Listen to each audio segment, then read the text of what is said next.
bienvenidos todos al Museo de Nerja, a una nueva actividad, también organizada por Corto de Vista, aquí con nuestro amigo Ricardo, que hemos hecho aquí una alianza buena. Y ha sido bueno que se puso en contacto con Juan y nos propuso hacer una conferencia, ya que estamos cerca del Día de Andalucía. Pues bueno, no concretamente sobre Andalucía, pero algo que sí está vinculado a Andalucía, como es la historia de Andaluz. Aprovechando que estoy aquí, os diré una reflexión que siempre tengo y me gusta que la gente por lo menos la escuche. Y bueno, pues eso, agradecer la presencia, a Ricardo pues, que se haya encargado de ponerse en contacto con Juan Manuel y de realizar un poco el tema. Y aquí a Juan Manuel, que yo no tenía el placer de conocerlo. Y bueno, ha sido una gran sorpresa que un genio pues, bueno, haya andado tanto mundo y haya hecho cosas tan interesantes. Como muy bien sabéis, supongo que lo conocéis prácticamente todo el mundo, pues es licenciado en Ciencias Políticas, máster en Gestión Cultural por la Universidad de Barcelona y diploma en Gestión de Instituciones Culturales por la Business School de la Universidad de Navarra. Desde 1997 hasta 2006 vivió en el Magreb, concretamente en Túnez y Marruecos, donde trabajó como periodista y gestor cultural para instituciones españolas como la Agencia EFE, el Instituto Cervantes, la Agencia Española de Cooperación y las embajadas de España en Túnez y Marruecos. Entre 2003 y 2005 fue becario del Ministerio de Asuntos Exteriores y Cooperación en la Embajada de España en Rabat y ha realizado estudios en civilización islámica en el Instituto Superior de Civilización Islámica en Túnez entre 1998 y 2002, cursos impartidos en árabe. Ha organizado eventos, exposiciones, seminarios para instituciones públicas y privadas españolas en el mundo árabe. Entre 2014 y 2017 fue Project Manager del proyecto Ubayat, financiado en el marco del programa MPI-CDC-MED, entre otros proyectos. Y en la actualidad reside en Granada, donde trabaja como técnico cultural para una fundación. Como veréis, pues es una de las personas indicadas para que nos hable pues, sobre Al-Ándalus y cómo el cine ha tratado sobre este mundo. Bueno, el cine en general y sobre todo el cine español es un gran maltratador de la historia de España y de Al-Ándalus, ya lo explicaré eso sobre todo. Pero Al-Ándalus en general es una fase histórica muy maltratada incluso por la propia historiografía, por gran parte de la museografía. Tenéis que ir, por ejemplo, al Museo de Córdoba, Museo Arqueológico de Córdoba, y estamos hablando de Córdoba, de la capital califa, y la sección de Al-Ándalus es vergonzosa. Es decir, tiene una gran parte romana, pero la parte de Al-Ándalus es vergonzosa. Estamos hablando de Córdoba. Si vamos a Granada, que es una ciudad fundada por los ciríes, es decir, musulmanes, en el siglo XI, la sección de Al-Ándalus es vergonzosa. Pero si vamos a Málaga, una gran ciudad en época musulmana, sobre todo a partir del siglo XI, han hecho una reforma brutal, maravillosa, donde la sala de prehistoria es magnífica, donde la sala de Fenicia es posiblemente una de las mejores del mundo. La de Romano ya está la cosa tambaleando, pero cuando vamos a Al-Ándalus es un foco donde venden cacharros. Y así, bueno, si vamos a ir al Museo Arqueológico de Sevilla, que es la capital, el almohade, eso ya es para echarse de verano, ¿no? Entonces, eso por un lado.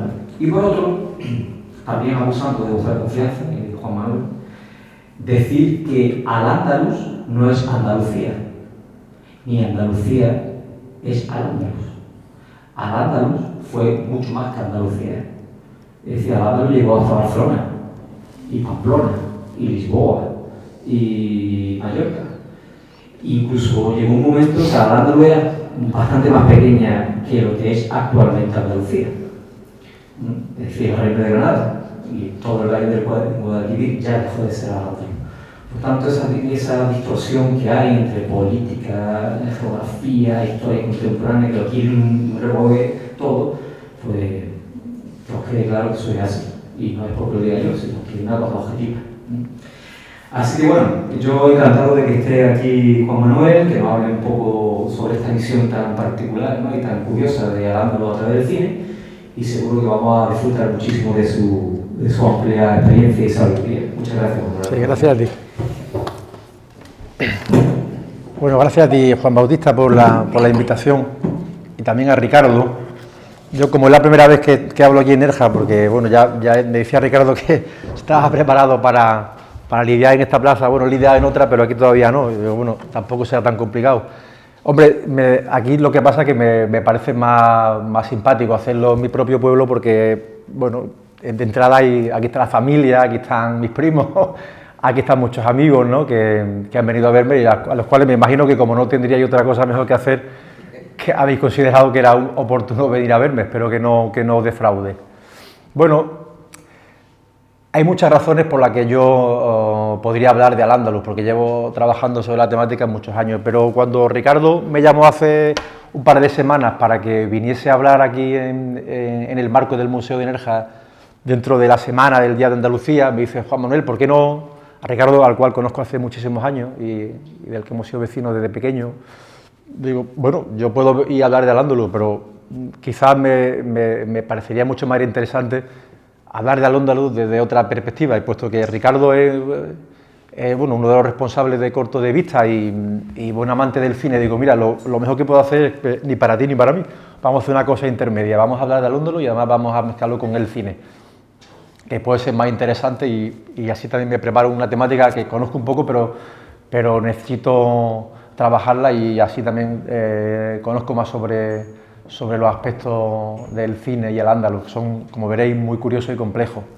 o no, pero creo que tiene aspectos interesantes que nos dan a conocer una perspectiva diferente de la historia del Al-Ándalus y el cine como un productor esencial de imágenes, y a su vez también con un poder de difusión muy importante, determina una imagen de Al-Ándalus muy particular, la que el cine propio nos proyecta, que además es muy curioso porque el cine, como bien ha dicho antes Juan Bautista, en cierto modo ha maltratado la historia de Al-Ándalus, como suele pasar muchas veces con la historia, pero particularmente más con la historia de Al-Ándalus, ¿no? No hay una gran película de Al-Ándalus. Nadie, a cualquiera de vosotros, si pensáis en alguna película que trate el tema de Al-Ándalus de una manera profesional o, digamos, con grandes actores, una producción, no la hay, ¿no? Por más que yo he buscado, no existe ninguna película. Hay muchas razones, y me gustaría también comenzar con un pequeño homenaje, ¿no?, a mi propio pueblo y a las personas que, en cierto modo, cuando eres joven, ¿no?, y eso te marca ya de por vida, te enseñan algo, ¿no?, en el colegio. Entonces también me gustaría que esta primera conferencia que hago aquí en mi pueblo también fuese un homenaje a muchos profesores que en cierto modo, ¿no?, te enseñaron el camino y la curiosidad por conocer, ¿no?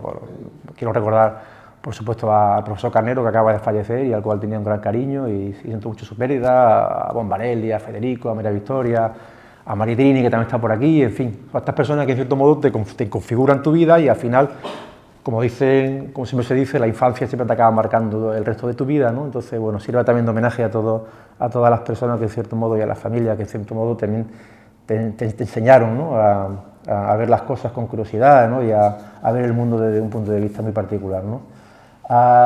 También un homenaje, yo creo que Ricardo deberemos homenajear, si estoy hablando también de Al-Ándalus, aquí ahora, porque es una temática que me interesa, también hay mezclada con el cine. Yo creo que también somos nosotros, por lo menos parte de nuestra generación, hijos del cine Linamar, ¿no? Porque, claro, el cine Linamar marcó la vida de muchos jóvenes de esta ciudad, y la curiosidad por el cine también viene marcada precisamente por esa infancia de citas dominicales, matutinas, ¿no?, para ver la sesión matinal del domingo, ¿no?, las películas que nos ponían por entonces. De cierto modo, ese cine también que te marca de joven es la curiosidad que te marca luego por conocer otro tipo de películas, no siempre los Godzilla y la penúltima de Kung Fu que veíamos siempre los domingos, ¿no?, cuando íbamos al cine, ¿no?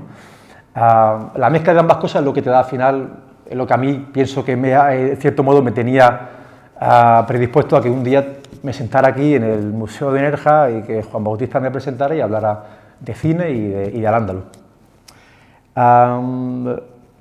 Lo que voy a hacer ahora, a continuación, en la estructura de mi conferencia, va a ser lo siguiente. Yo voy a ir haciendo una introducción de los orígenes, de la imaginería, de la forma en que se ha visto Al-Ándalus a lo largo de la historia a través del arte, y como luego al llegar al momento en el que surge el cine, ya en el siglo XX, como el cine también ha recogido buena parte de los aspectos, de la manera de ver, de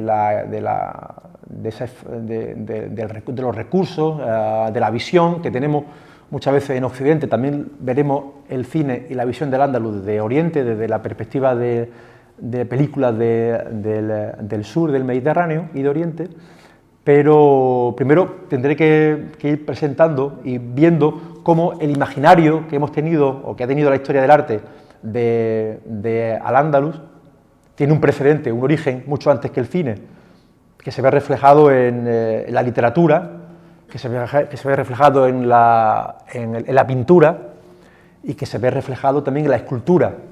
Es decir, buena parte de la visión distorsionada o de la visión de la alteridad que tenemos de Al-Ándalus y de cómo vemos, en muchos casos también, a la otra parte, a la parte vencida, la parte vencida, es decir, la parte que fue derrotada, cómo fue configurada a lo largo de los siglos por un tipo de literatura, un tipo de escultura y un tipo también de pintura ya en el siglo XIX, mucho más cercano en el tiempo, con muchos de los pintores que reflejan ese Al-Ándalus exótico, ese Al-Ándalus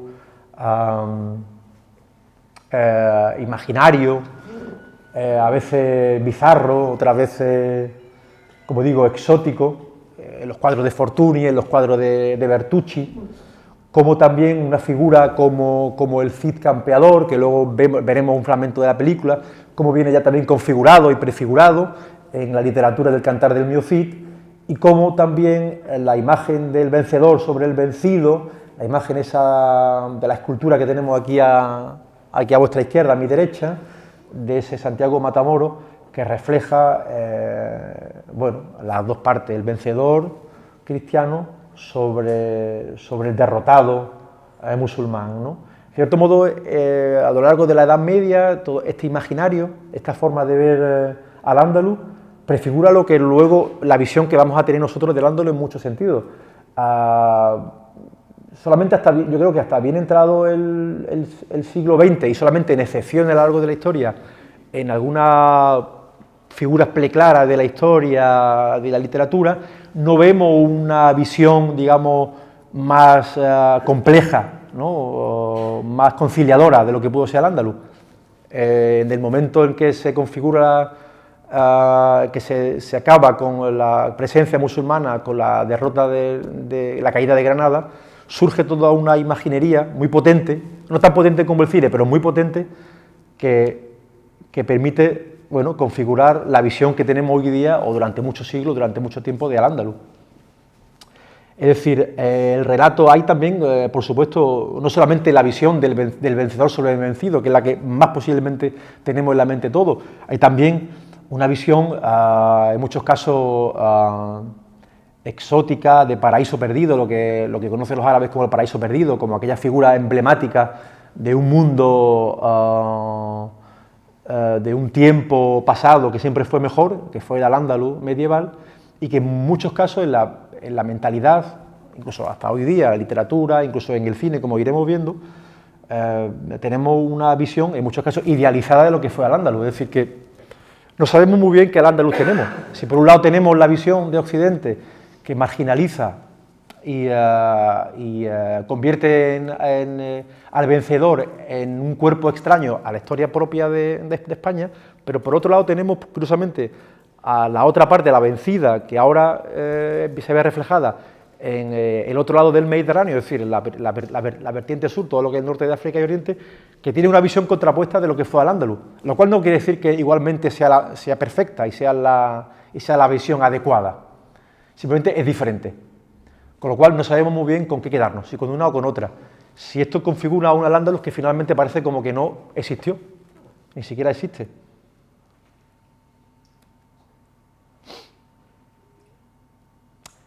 He cogido esta cita de Jean Baudrillard porque me parecía curiosa. No porque tenga que ver mucho con Al-Ándalus, sino porque cuando se produce curiosamente la primera guerra del Golfo, la segunda guerra del Golfo, como se vea, en el 91, y los americanos invaden Irak, este filósofo francés lo que viene a decir es que la gran profusión de imágenes virtuales crea un tipo de hiperrealidad que finalmente hace que la contienda real sea irreal, parece como si no hubiese existido. El título de su libro era La guerra de Irak nunca tuvo lugar, no sé si vosotros conocéis ese libro, pero nos viene a decir que la saturación de imágenes hiperreales acaba convirtiendo una realidad trágica en una hiperrealidad, en una ficción que finalmente no existe. Entonces él, rememorando lo que él decía con respecto a Irak, digo yo, bueno, Al-Ándalus no tuvo lugar, obviamente tuvo lugar, esto no deja de ser una frase provocadora, tuvo lugar, pero tampoco sabemos muy bien qué tipo de Al-Ándalus tuvo lugar. Dependiendo la película, dependiendo la literatura, dependiendo del autor, tenemos un tipo de Al-Ándalus diferente que nos configura muchos Al-Ándalus a su vez, muchos Al-Ándalus que a su vez se convierte en una especie de historia Frankenstein de lo que fue Al-Ándalus. No sabemos muy bien qué tipo de Al-Ándalus tenemos en mente. Lo que yo voy a hacer a continuación va a ser diseccionar, vamos a ver fragmentos de algunas películas.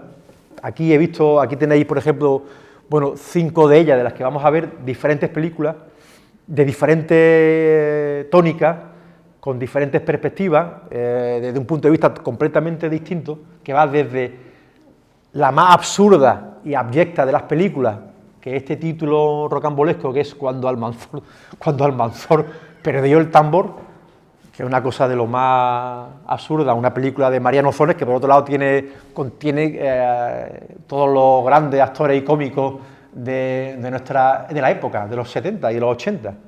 Claro, es un Al-Ándalus de chirigota, un Al-Ándalus completamente carnavalesco.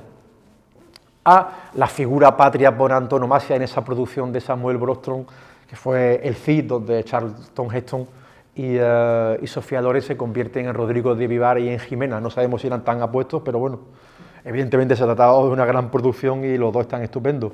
A una visión que es una especie de verso suelto, que es esta película de un director tunecino que se llama Nasir Hamir, que no utiliza la historia de Al-Ándalus, sino que coge un recurso, coge una figura emblemática, el filósofo y sufí Ibn Arabi, para contarle su propia historia, la historia del propio director, pero es un recurso literario que funciona muy bien y que es un tipo de película que no se parece en nada al resto. El Requiem por Granada, que es una visión ya, esta serie, que ya tiene visos de superproducción, se parece más a lo que son las series por antonomasia ya del siglo XXI, cuando ya se cuentan con medios, con actores y con recursos diversos, potentes, para hacer una visión cuanto menos digna de lo que pudo ser Al-Ándalus, más allá que tiene su crítica, ¿no? A una visión, por supuesto, también tópica, infantil, y de esta película Azar, que curiosamente es de un director granadino, y es una película de animación que transcurre también en Al-Ándalus. Las principales características que vamos viendo y que se van a ir repitiendo como cliché en cada una de las películas, porque son recursos, son tipos que se van repitiendo de una u otra manera, hay preponderancia de uno a veces, pero se van mezclando y aparecen casi como características estándar en todas las películas. En muchos casos son estereotipos, el bueno, el malo, el feo también a veces, el moro bueno, el moro malo, el moro idealizado, el moro oriental, el árabe del norte de África, el mito del paraíso perdido, es decir, sublimamos la historia del Al-Ándalus y hablamos de un mito simbólico, idealizado. Tenemos a veces temáticas transversales que yo lo llamo aquí los enamorados, es esa figura de los dos enamorados que son tan antiguos como la literatura y que es un recurso literario muy común en la literatura y que el cine también lo aprovecha. Bueno, Rodrigo Díaz de Vivar y Jimena o Khalil Odisma, o sea, hay muchos recursos en la literatura tanto árabe como occidental y es un recurso que la literatura y el cine utiliza, ¿no?, constantemente, que aparece en muchas de estas películas.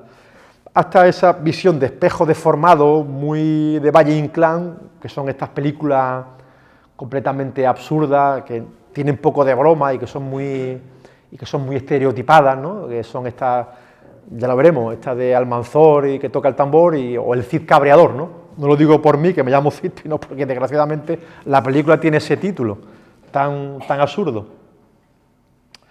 No obstante, y andando también un poco en la polémica para que esto no se convierta en... Estamos en el Día de Andalucía y lo vamos a celebrar, hay dos visiones encontradas también aquí en muchas de las películas que nos vamos a ir viendo y que se van a reproducir, curiosamente, no solamente en las películas occidentales, sino también en muchas de las películas orientales.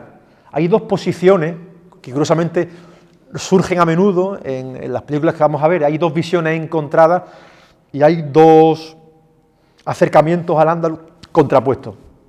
Aquí yo lo llamo el glamour omeya, porque cuando hablamos de los omeyas y hablamos de Abderramán I, hablamos de una figura mítica, aquel que abre las puertas de Al-Ándalus y que comienza un periodo de esplendor en Andalucía, y al que un autor del siglo XX, Rodolfo Gil Ben Umeya, lo define de esta manera, ¿no? Curiosamente, esta forma idealizada de ver España, la historia de España, a través de la historia de los omeyas, esa dinastía que surge en Oriente y que acaba entrando y abriendo las puertas de Al-Ándalus y fundando lo que será primero el Emirato y luego el Califato, lo utiliza curiosamente también, no voy a entrar en ello porque si no nos podríamos extender y me iría por otro cerro, lo utiliza también incluso el régimen de Franco.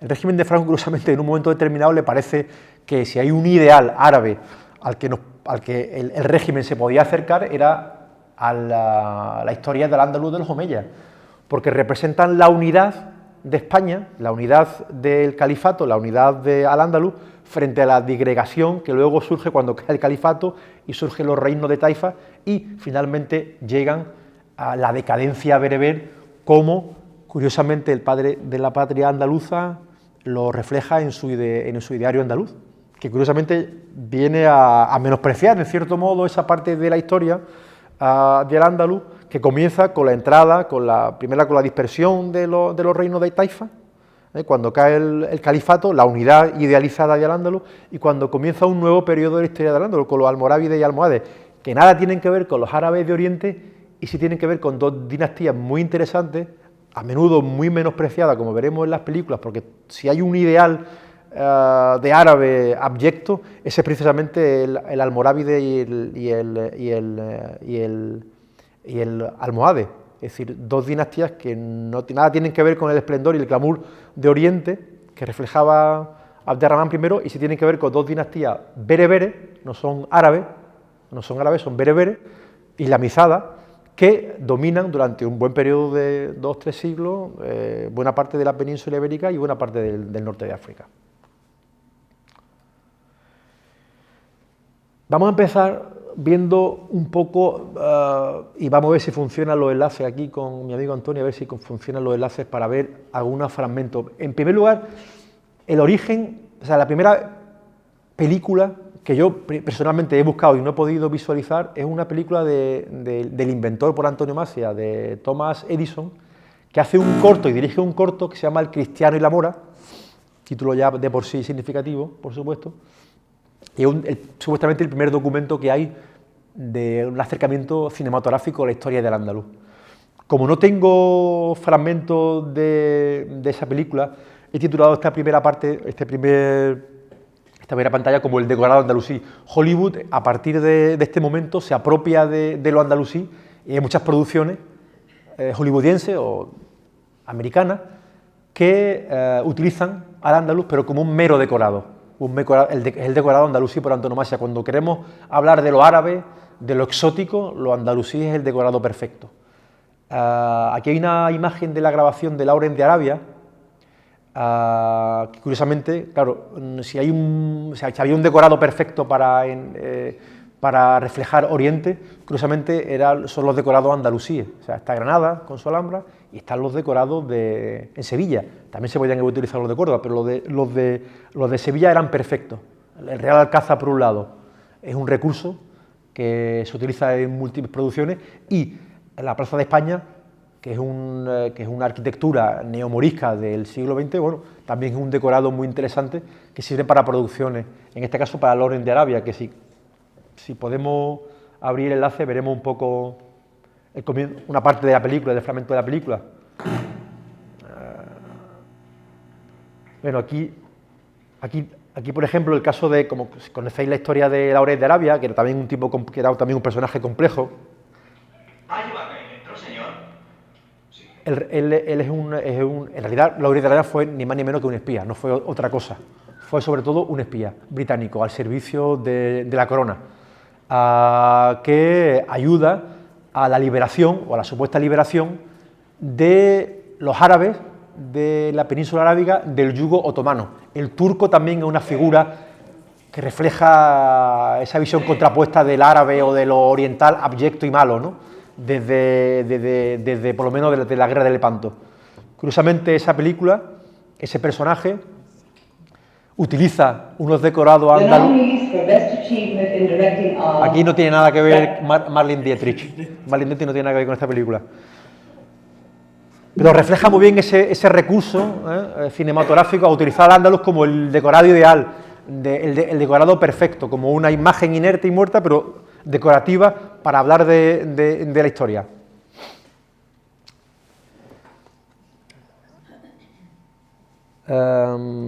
Vale.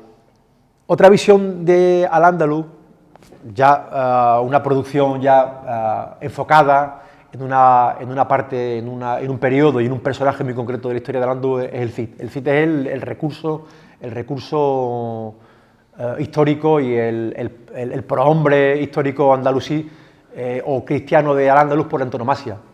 Pero suele ocurrir, curiosamente, como decía al principio, siempre recurrimos a, bueno, en la producción también, ahora veréis, en este caso estamos hablando de una película con muchos recursos, una película norteamericana, ¿no?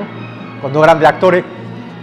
El recurso del Cid nos viene también muy bien porque el Cid, que es un personaje también mucho más complejo de lo que la película refleja, y la película no refleja toda la historia y todo el personaje.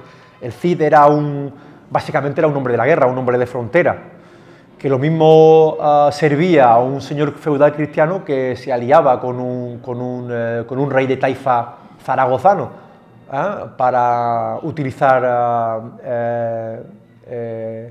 a un ejército de apoyo musulmán.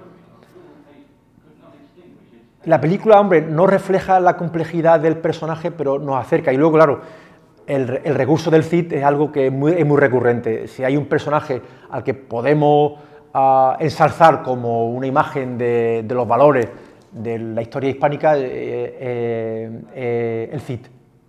No podemos recurrir a hablar de Almanzor de manera seria, aunque sea un personaje también que forma parte de nuestra historia, porque lo andalusí, la historia del Al-Ándalus, se ha convertido en un cuerpo externo a la historia propia de España desde la Edad Media. Entonces, si queremos hablar de lo español y de lo andalusí, lo mejor es acercarnos a través de los ojos de un personaje como el Cid.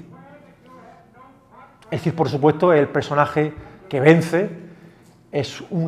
Yo diría que el Cid, la misma película del Cid, que fue dirigida por un director de renombre y un director como Anthony Mann, que también había hecho algún que otro western, yo lo vería desde la óptica de un bandolero, o sea, de un pistolero y en un western hollywoodiense en la historia del Al-Ándalus, porque el propio Cid es un individualista irredento, es decir, es un personaje que, sobre todo, lucha por sí mismo y para eso recurre, como mejor le viene, a aliarse con cristianos y musulmanes conforme va avanzando su vida. Si bien es cierto que él tiene un final épico absoluto cuando entra en Valencia y la conquista, ¿no? Pero era un personaje mucho más complejo que lo que la propia película o que la propia historia o la propia historia española y historiografía nos dicen de él. La película sigue, por supuesto, la vertiente de los historiadores hispánicos de la mitad del siglo XX, es decir, con Menéndez Pidal a la cabeza, ¿no? No podemos tener otra visión del Cid, porque el Cid, si hay un personaje español medieval por antonomasia, va a ser el Cid, y el Cid, por supuesto, lo vamos a dibujar siempre como alguien enfrentado a lo externo, ¿no? Al vencido, en este caso, que sería el personaje andalusí, o en este caso el almorávide, o sea, a las dinastías que dominaban en ese momento, o los reinos de Taifa que dominaban en ese momento en la península ibérica, en España. Hay otra película que todavía, si quieres, todavía mucho más deformante de la historia de Al-Ándalus, que es una película dirigida por un director italiano que se haya curtido en el peplum, o sea, las películas de romano y en los spaghetti western, y nos habla también, en un momento dado, crea un spaghetti western, pero a la andalusí, es decir, con un decorado andalusí, para hablarnos también de una historia del andaluz muy particular. La película se llama Los 100 caballeros. Como hemos cogido la cita de Edward Said en el famoso libro Orientalismo, si hay una figura abyecta y una figura sanguinaria, y aquí lo estamos viendo en esta escena de la película, es este personaje árabe, ¿no? Que son los árabes por antonomasia. Y claro, curiosamente, al igual que Cid, también esta película está enfocada en el mismo periodo, en el periodo de los taifas, es decir, en el periodo de decadencia, si queremos llamarlo así, de supuesta decadencia de lo andalusí, de la fragmentación de la unidad andalusí, ¿no? La película tiene un formato y un guión muy sencillo, no es más que un spaghetti western medieval. Estamos hablando de una familia, de un granjero que de pronto le roban la siega, los primeros musulmanes que llegan a un pueblo que está pacificado y que vive en una relativa calma y paz, que han sellado cristianos y musulmanes, pero que la llegada de estos nuevos conquistadores la rompen, ¿no? Como podéis imaginar, la película transcurre cuando los cristianos, este personaje que veis aquí, que es un señor del pueblo, tratan de echar, y por supuesto echan y expulsan a estos nuevos invasores del pueblo, ¿no? Estamos siempre con la dicotomía y con que hablaba al principio, los buenos, los malos, los cristianos y los árabes por otro lado. Claro, los italianos tenían el peplum, cuando querían hablar de una historia de romanos, utilizaban las grandes producciones que hablaban a su manera de su historia romana, que era la historia por antonomasia italiana, ¿no? Nosotros, desgraciadamente, cuando llegamos a los 80, tenemos la desgracia de que si las primeras producciones que se acercan al andaluz son estas que vemos aquí. En fin, nada tiene que ver con, no sé, con un acercamiento medianamente serio a la historia del andaluz. Aquí tenemos a Pepe da Rosa, que es un humorista de hace unos años bastante conocido. Bueno, no requiere mucho comentario el visionado del personaje. Está imitando en su voz a un árabe, posiblemente del norte de África, que es, como decía, la imagen de lo bereber, de la categoría, digamos, más baja de lo árabe, en esa estratificación que hemos visto al principio, lo idealizado oriental y lo más degradado norteafricano, para hacer una composición de un tópico de lo árabe medieval en una película que no tiene por dónde cogerse, que no tiene ni pie ni cabeza, pero que efectivamente es tampoco pensemos que este tipo de humor, aunque consideremos que sea, bueno, inocente, no lo es. Está utilizando los mismos recursos que hemos visto desde, por lo menos, como he dicho al principio, desde la Edad Media, para ridiculizar lo que hemos considerado como un cuerpo externo a la historia de nuestro país. Este recurso, que supuestamente es una broma graciosa, al final se vale de los mismos recursos que la literatura antigua había utilizado para considerar inferior o para dejar como un cuerpo externo una parte de la historia de nuestro país, que fue Al-Ándalus, ¿no? No voy a entrar a desgranar ahora la otra película, que es la de Almanzor y su tambor, porque eso daría para un buen rato, y os voy a dejar que en vuestras casas podáis ver la película tranquilamente y luego, si queréis, las comentamos otro día, pero va por los mismos derroteros. Arenes, mujeres, el árabe simpático y poco más.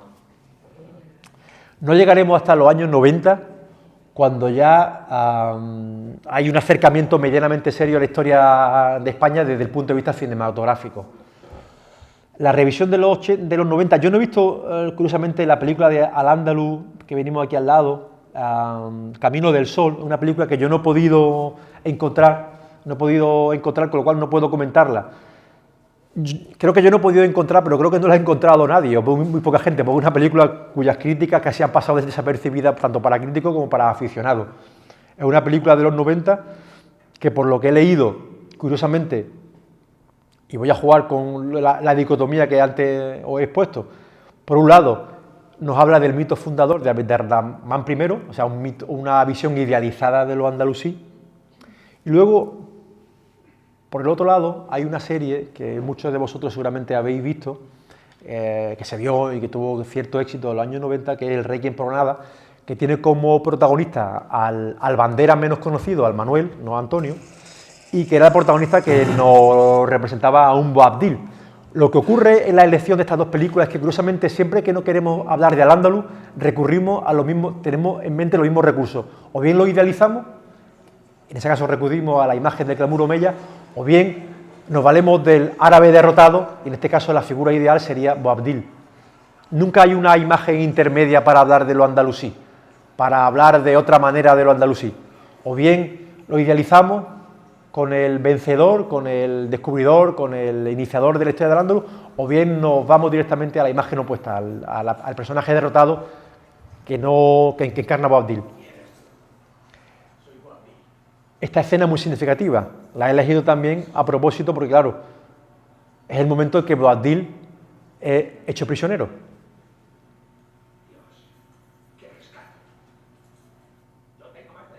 Sí, los actores son muy conocidos, la producción, en cierto modo, tenía sus recursos, es decir, estamos hablando de una producción, bueno, medianamente salvable, con buenos recursos, que nos habla de Al-Ándalus, de una manera de ver Al-Ándalus, que ya se aproxima, o por lo menos trata de ser un poco más seria, aun con sus defectos.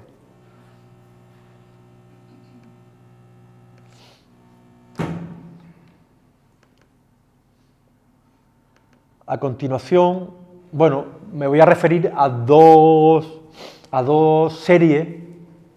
Estamos en el mundo de las series ahora, de las grandes producciones, series que están bastante bien hechas, que tienen una producción muy interesante.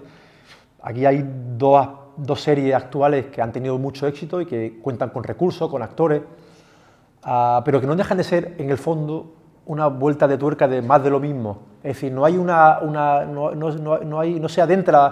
nos adentramos a ver la historia de Al-Ándalus con nuevos personajes. Y mira que la historia de Al-Ándalus, que comprende 9 siglos, nos daría para muchos recursos históricos, para muchas historias diferentes, desde el punto de vista filosófico, desde el punto de vista militar, como queramos, monumental. Hay infinidad de personajes en Al-Ándalus que nos podrían acercar a una visión distinta. Siempre recurrimos a lo mismo.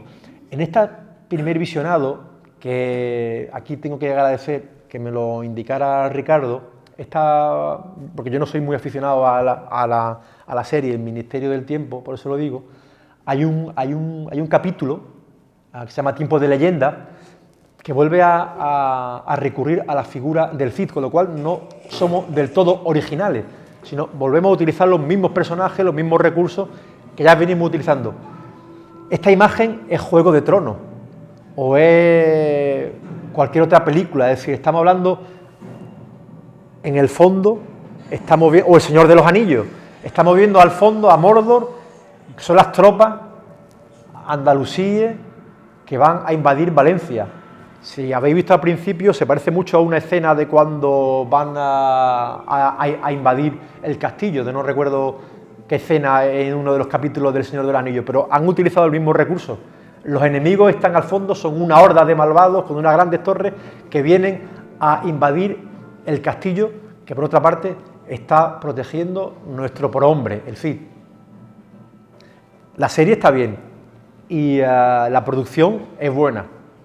Lo que pasa es que volvemos siempre sobre lo mismo. Lo mismo pasa con otra serie y también actual, que es Carlos V o Isabel. O sea, utilizamos de nuevo los mismos recursos, los vencedores sobre los vencidos, buenos, malos, no hay grises, siempre hay tonos blancos y negros. Boabdil, si hay una figura señera emblemática del árabe derrotado por antonomasia en la historia, y la historia del Al-Ándalus, por supuesto, es Boabdil. Con lo cual, recrearse en la derrota de Boabdil resulta un recurso fácil para hablar de Isabel. No hablamos de la complejidad del personaje y de las circunstancias que lo llevaron al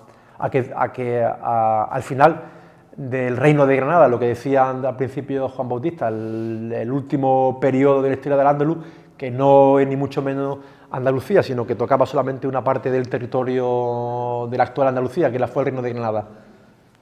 El marco incomparable de la Alhambra nos sirve, como siempre, como recurso utilizado para recrearnos en la derrota trágica de un personaje trágico que fue Boabdil.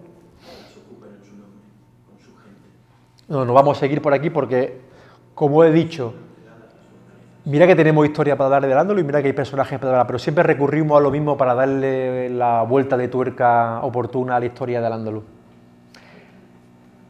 No me voy a extender mucho acaso vamos a ver rápidamente un aspecto de dos series de animación que no tienen gran calidad.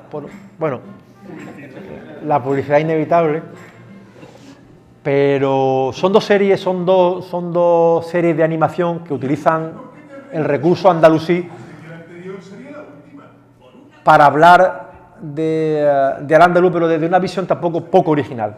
Hay que decir que, bueno, es loable el intento de hablar de Al-Ándalus de una manera más amable. La animación utiliza unos recursos menos hostiles que el cine puro y duro, pero volvemos a utilizar los mismos recursos y los mismos personajes tópicos que venimos utilizando en el cine. Aquí están, más que los enamorados, son dos niños que buscan un tesoro, y eso se cuenta muy bien desde el decorado andalusí. Los personajes, por supuesto, más pérfidos de la serie son los musulmanes andalusíes. La otra serie es mucho peor que esta. No he considerado verla porque tampoco tenía mucho interés. Personalmente no creo que sean series. Esta por lo menos tiene un cierto afán artístico, si lo podemos considerar así, tiene un acabado mucho mejor. Y puede ser hasta amable, si me apuráis, pero no va mucho más allá.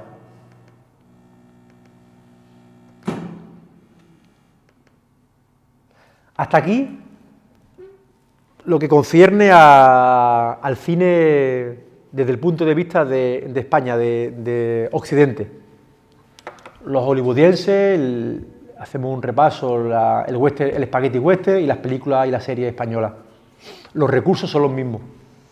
Pero curiosamente, cuando vamos a analizar a continuación tres películas, tres producciones interesantes por otro lado, mucho más complejas en cierto modo que las producciones que acabamos de ver españolas, cuando vamos a analizar ahora tres películas también muy diferentes, vistos desde la otra orilla, desde la perspectiva del vencido, desde la perspectiva de una cinematografía del otro lado, nos vamos a encontrar con muchos recursos que inciden en lo mismo. Es decir,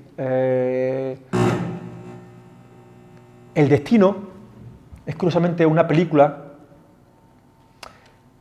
que tiene un cierto toque entre el cine histórico, por un lado, la crítica a la situación de Egipto, por otro, y ahora diré por qué, y un toque a Bollywood, porque en cierto modo el cine egipcio utiliza mucho la danza, la música, como un recurso para divertir también un poco la audiencia. Esta película está dirigida por un director que murió hace unos años, se llama Youssef Chahine. La película fue premiada en el Festival de Cannes en el año 97, y el origen de la película, Youssef Chahine es un director muy interesante, un director de los que se pueden considerar de arte y ensayo en el mundo árabe. O sea, si hay un director o varios directores en el mundo árabe conocidos, Youssef Chahine es uno de ellos, un director egipcio muy conocido. Lo que hace Youssef Chahine en esta película es hablar de Egipto, pero para eso se vale de un recurso estilístico que localizar la historia en Al-Ándalus. ¿Y dónde vamos a localizar la historia en Al-Ándalus? Vamos a volver otra vez a utilizar los mismos recursos que ya hemos hecho en el pasado aquí. Vamos a utilizar la historia del comienzo de la dinastía almorávide y almohade, las dos dinastías más perversas por antonomasia de la historia andalusí, juegan como figura de fondo, el marco de fondo de esta película. Youssef Chahine utiliza recursos de la propia historia de Al-Ándalus para hacer una crítica al fanatismo que en ese momento, en los años 90, vive su propio país, Egipto. Youssef Chahine era muy amigo del Nobel de Literatura Najib Mahfouz, que en el año 94, si no recuerdo mal, en un ambiente oscuro que vivía por entonces Egipto, fue apuñalado. Si hay un personaje literario famoso en Egipto, por antonomasia es Najib Mahfouz. Fue apuñalado por un supuesto fanático islamista. Y uno de los recursos que utiliza Chahine, yo creo que el recurso principal del cual surge la película, no es otro que utilizar el marco incomparable de la historia de Al-Ándalus como recurso literario para hablar de la historia contemporánea de Egipto. Habla del fanatismo que configura en los almorávides bereberes sádicos por antonomasia de la historia de Al-Ándalus, y habla de una figura central en la película, Averroes, también el historiador y filósofo librepensador más famoso posiblemente de la historia de Al-Ándalus, como un personaje reducido y que acaba sus días emigrando a Marrakech, donde muere exiliado porque la historia convulsa de Al-Ándalus se ha vuelto insoportable. Con todo eso juega Najib Mahfouz para hablar de intolerancia, para hablar de su propio Egipto contemporáneo, pero desde el punto de vista, desde el marco incomparable de la historia de Al-Ándalus. Entonces es una película mucho más interesante de lo que podemos pensar, aunque su acabado de folclore y de gitano mezclado con andalusí es anacrónico, puesto que no había gitanos en esa época en Al-Ándalus, pero es un recurso que los gitanos llegan más tarde a la península ibérica, pero un recurso que a él le vale para montar también escenas de música en un Al-Ándalus también idealizado y folclorizado, muy enraizado con la historia folclórica de los andalusí, que también está muy anclada en lo andaluz, por otro lado. Hay un director marroquí que hace como una especie hace una contraofensiva a la película de Youssef Chahine, y años más tarde hace una película que se llama Abdu en las tierras de los almohades. Said Nasiri es un humorista muy conocido en Marruecos, y creo que una de sus películas, Los bandidos, era la película más taquillera que había en Marruecos hasta hace poco. Vaya, con los anuncios. Lo que hace Said Nasiri es, de nuevo, como no, hablar de los almohades, pero para reivindicar la historia de Marruecos. Los almohades es una dinastía que procede precisamente del sur de Marruecos y que forma parte de la historia de ese país y también, por otro lado, de la historia de nuestro país, porque durante 3 siglos, si hay 2 dinastías que dominan la península ibérica, que se hacen fuertes ante la fragilidad que mostró los reinos de Taifa, son las dinastías almohade y almorávide. Este personaje, que es Abdu, lo que hace es viajar en el tiempo y acercarse a un Marruecos medieval dominado por los almohades. Es un recurso que utiliza el director para, en cierto modo, poner en valor su propia historia y criticar, porque me consta, y había leído a una crítica y a una entrevista que se le hacía al director, criticar un poco esa visión idealizada que hace, o degradante, que había hecho Youssef Chahine en El Destino, hablando de los almorávides y de los almohades como esas 2 grandes dinastías perversas y hostiles al espíritu abierto que habían representado en un primer momento los Omeyyas en la historia de Al-Ándalus. Este personaje, al igual que Guljanki en la corte del rey Arturo de Mark Twain, viaja en el tiempo. Aquí esta escena está grabada en Marrakech, viaja en el tiempo y se adentra en Marruecos medieval para hablar de los almorávides. Es una película un poco peculiar que puede parecer superficial en un primer momento, pero que es mucho más complejo de lo que puede parecer. Se abre curiosamente la película, como está rodada justo en el momento en que hay alusiones a la invasión norteamericana de Irak, se abre con un visionado del Abdú con su hermano mientras se lían un porro en su casa en Marruecos, viendo un telediario de la televisión española, curiosamente, mientras las tropas norteamericanas invaden Irak. Hay mucha referencia a la historia actual. El recurso que había utilizado el Destino y que hace también el director marroquí es basarse en la historia para hablar del presente, en este caso de Marruecos y de la caótica situación en la que vive el mundo árabe actual, con países divididos, invadidos por potencias extranjeras. Algo parecido a lo que también ocurrió en un momento dado en Al-Ándalus, cuando los almorávides y los almohades habían llegado del norte de Marruecos para defender las fronteras de Al-Ándalus y enfrentarse al poder cristiano, ¿no?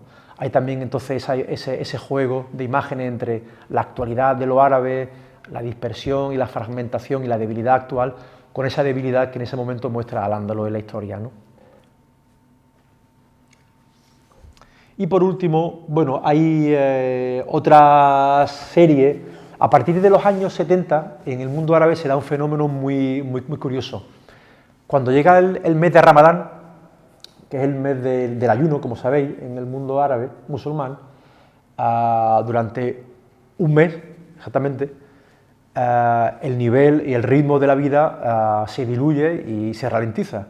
Entonces, a partir del año 70 hay un fenómeno muy curioso que surge en Egipto, y es que se empiezan a hacer grandes producciones seriales, históricas y no históricas, para, después de la ruptura del ayuno, emitirlo en televisión. Eso en la actualidad se ha reproducido y ha ido mucho más allá, y si hay un momento del año en el que se producen series y se da a conocer series, exclusivamente durante el periodo del Ramadán, porque es un periodo en el que de asentismo, en el que después de la ruptura del ayuno mucha gente se encuentra en su casa viendo la televisión, y esta serie es la mejor manera de pasar el tiempo. Hay una serie reciente de un director sirio, de Hatem Ali, que curiosamente nos viene a hablar de los reinos, de nuevo, de los reinos de Taifa, porque es el momento de disgregación, de debilidad de los andalusí, para hablar de la historia del Al-Ándalus. La serie se llama así, Reinos de Taifa, Muluk al-Tawaif en árabe, ¿no? Y curiosamente, el comienzo de la serie es parecido a los dos casos anteriores. Estamos hablando de Marruecos y estamos hablando del elemento bereber como un elemento también de lo más representativo del caudillaje, es decir, del despotismo. Y nos presentan a personajes de la historia del Al-Ándalus exactamente igual a lo que le habían hecho los otros dos. Si hay un momento dado en la historia del Al-Ándalus que también refleja la intolerancia, es precisamente, lo tenemos asociado a ese momento de la historia del Al-Ándalus, que es los reinos de Taifa, la dinastía almorávide y almohade.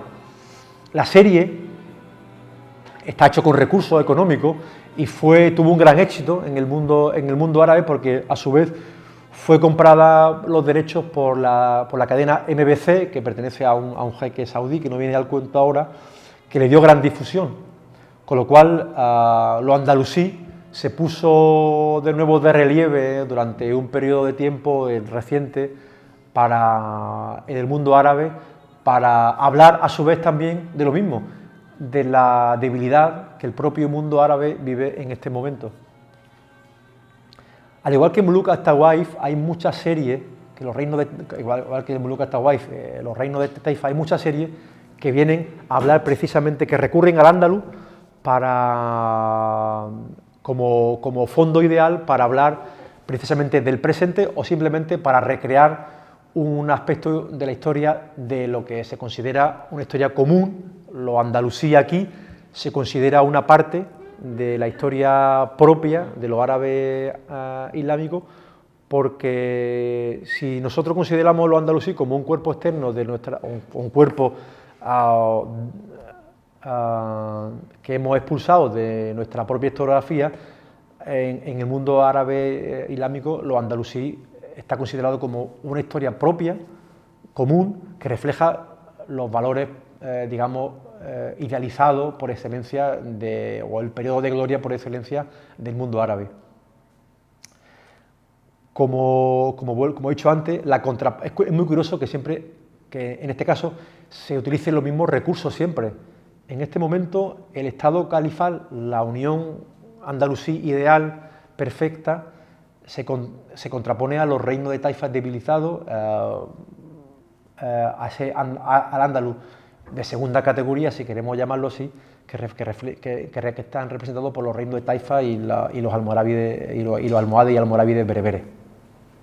Son recursos que no solamente se han utilizado en el cine en Occidente, sino que de otras formas se han vuelto a reproducir en Oriente, en las películas árabes. Son recursos finalmente que nos ofrecen una imagen de Al-Ándalus, aunque estas series son mucho más complejas y tratan de adentrarse en la historia del Al-Ándalus desde una perspectiva, digamos, un poco más seria. Son recursos recurrentes que se vuelven a utilizar de nuevo en lo cinematográfico.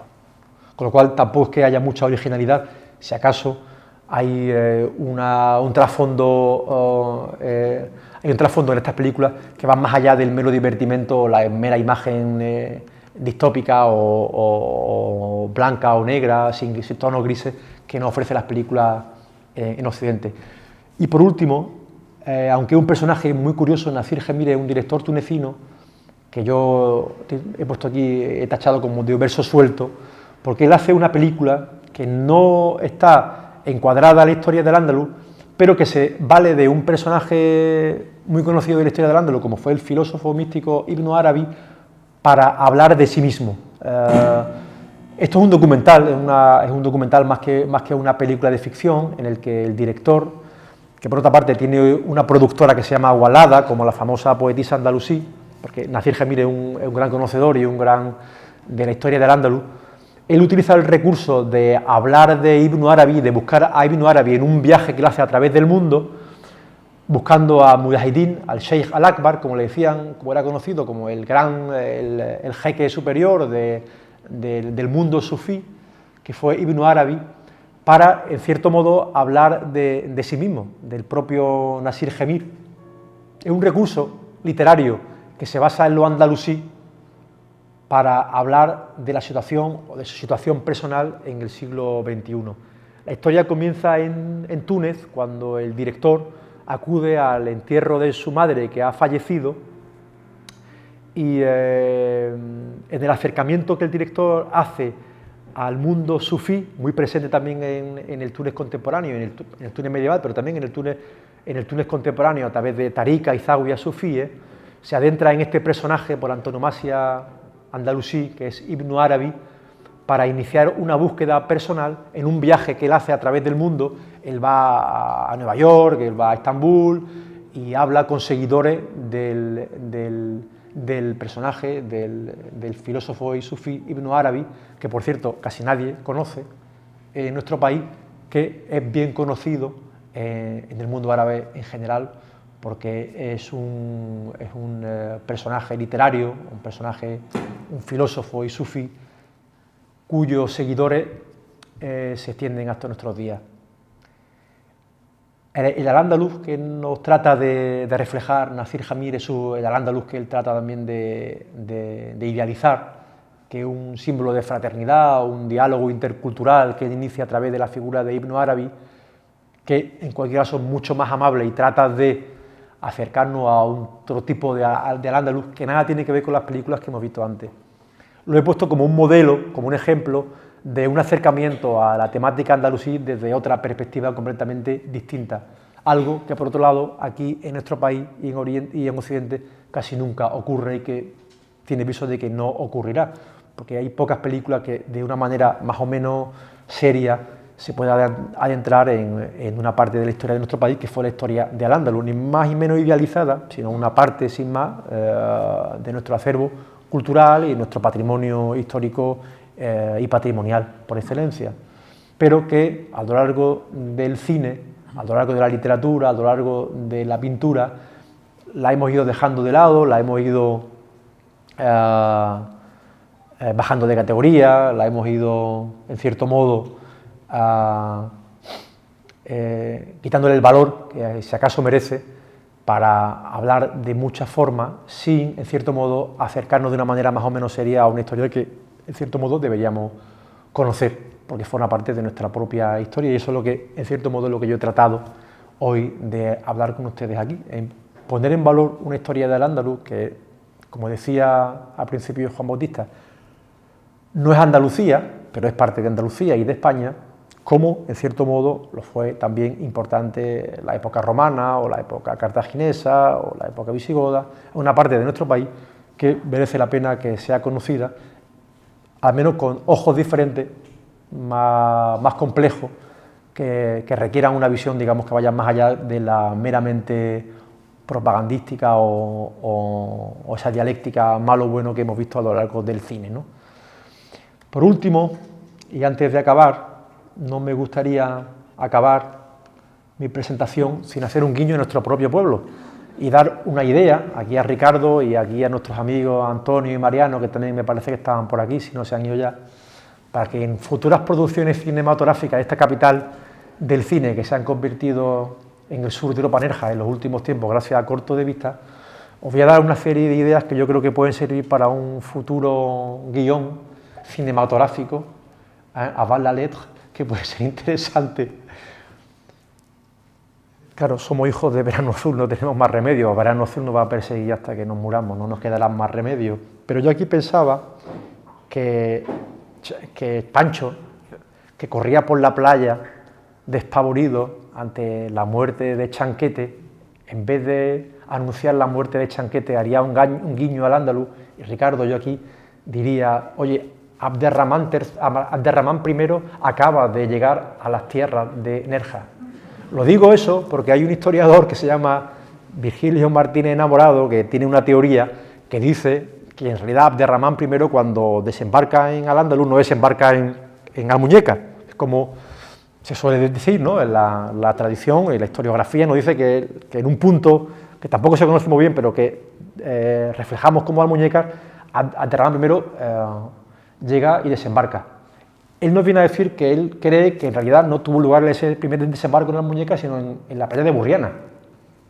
O sea, se pueden imaginar a Pancho corriendo por la playa mientras al fondo aparece Abderramán I con sus tropas descendiendo y nos quitamos a Chanquete del medio.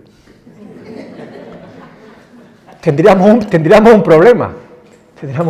Y claro, Abderramán I, esta estatua que puso, si no recuerdo mal, el ínclito alcalde Benavides allí en Almuñécar, erigió al personaje en el Majuelo, tendremos que traérnosla al pueblo. Con lo cual eso nos va a enfrentar a nuestros queridos vecinos de Almuñécar. Pero igual tenemos que reivindicar la playa de Burriana, no solamente por las playas de Ayo, sino por la figura emblemática de Abderramán I. Aquí hay tema, Ricardo. Y por último, y como veo por aquí al profesor Capilla, hay una historia muy bonita, y esta es mucho más seria, que es que, claro, si hay un monumento aquí emblemático histórico que se ha realzado en los últimos tiempos, y para bien, porque además es un monumento y un edificio muy bonito, es este edificio que todos reconocéis aquí en la fotografía.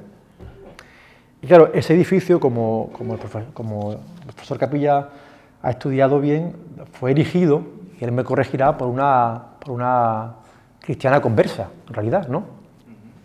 Por una morisca granadina. Con lo cual aquí se cierra el triángulo nerjeño para proponer a nuestros insignes directores de cine una futura producción andalusí que vaya más allá de estas producciones tan sencillas y tan poco complejas que acabo de exponeros hace un momento. Sin más, muchas gracias por vuestra atención, ha sido un placer.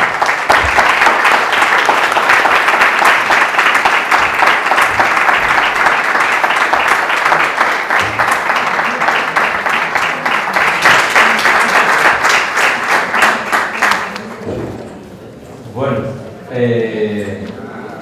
creo que ha sido una conferencia magnífica, donde hemos aprendido muchísimo, no solo sobre la historia de Al-Ándalus, porque siempre se toca algo, sino esa visión tan amplia del cine de dos distintas ópticas, y la verdad es que me ha parecido súper interesante. Yo que he escuchado tantas cosas sobre Al-Ándalus, la verdad es que esto he conocido y había películas que, bueno, no sé ni existían. Esto requiere que un día hagamos un ciclo de cine con estas películas, ¿eh? Claro, aquí estamos abiertos absolutamente a todo. Y fíjate, si le hacemos caso a Virgilio, a pesar de lo que sale, que tenemos un vídeo en la sala dedicada a Al-Ándalus sobre el desembarco de Abderramán vale. de Burriana, porque hay que reconocer que ese artículo tiene todo lo que hizo de la realidad, ¿no? Que sea cierto, porque las fuentes efectivamente nunca indican que es Almuñécar, es decir, una playa al oeste de Almuñécar. Claro. Que en Burriana no solamente estaría Ayo, sino estaría Abderramán primero, Y bueno, que es el nombre para un buen chiringuito futuro, vamos, también. Si quieren hacer una preguntita, aquí está el maestro. No, maestro, no. Pues claro que sí.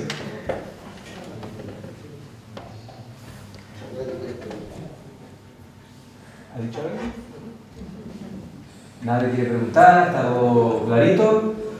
Pues nada. Bueno, solamente queda que la próxima vez que venga aquí sea para ver una producción cinematográfica, posiblemente sobre la historia de Nerja, a través de, con alguno de estos recursos que yo he dado aquí, alguna pista, quizá dé para un guión interesante, pero ya me diréis vosotros, ¿no? Que sois los directores. Pues nada, pues muchas gracias por vuestra asistencia y nos vemos otra vez por aquí por el museo si quieren. Muchas gracias.